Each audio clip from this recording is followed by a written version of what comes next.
Panels here. I'm so glad to say that. Democratic strategist and co-founder of the Progressive Change Campaign Committee, Adam Green, and former Republican senior congressional aide, Rena Shaw.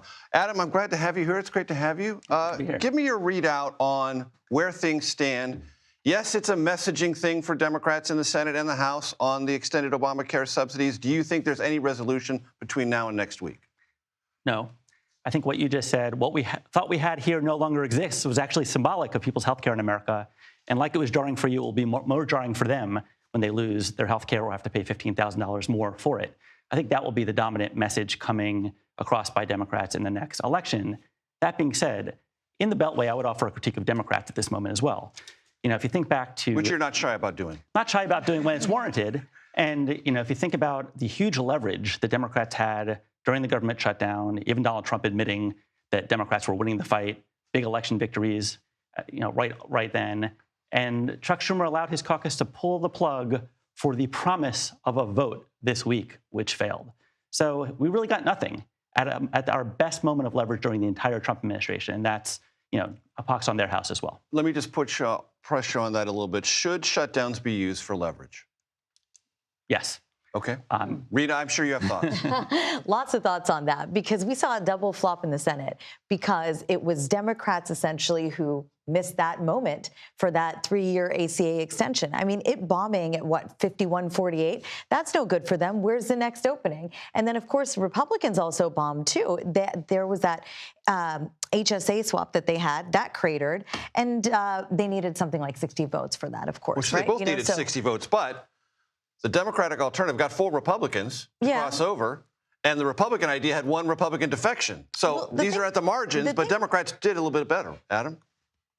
Yeah, I mean, look, who has the messaging win going into the next election if things remain the status quo? Democrats. Again, it's bad now. It will be even worse come January when people's health care bills go up $15,000.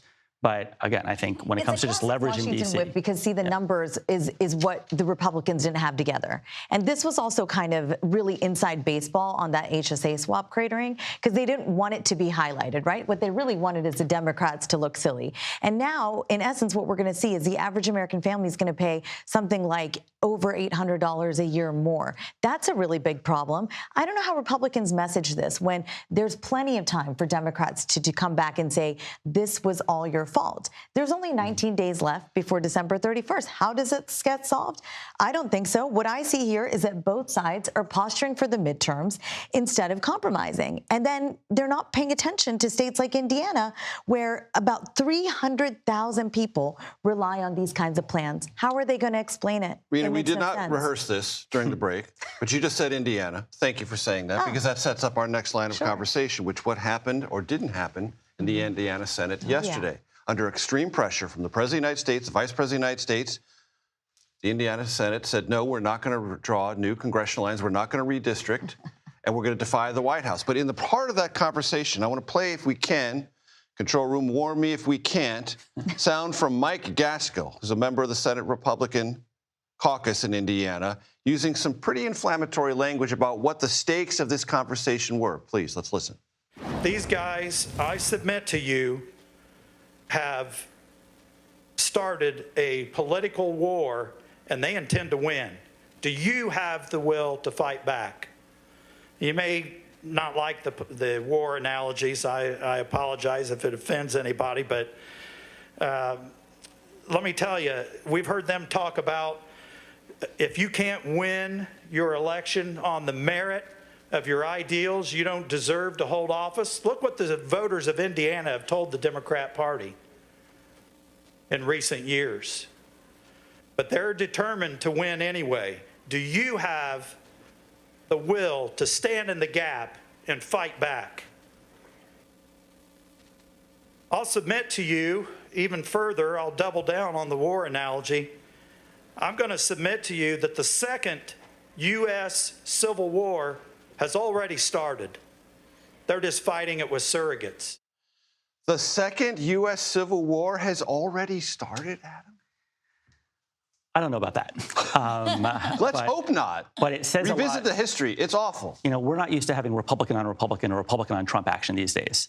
And we mentioned leverage in the first part of the segment. And what it turns out is that when the economy's down, when Trump's popularity is down, even Republicans in the super red state of Indiana are willing to cross him, right? Specifically, when Donald Trump cuts people's health care to give tax cuts to billionaires, people in Indiana are like, that's not good, and Republican politicians feel the pressure. One of the bravest moments, I just cannot stop watching what I saw come out of there. This was 21 Republicans. That's more than, I believe, a third of their supermajority.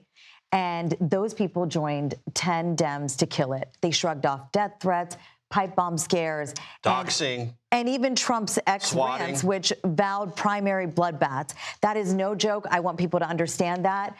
This is not just a Hoosier headache. It is a gut punch to the national gerrymander wars. As somebody who fought for fair maps in Virginia, my heart skipped a beat.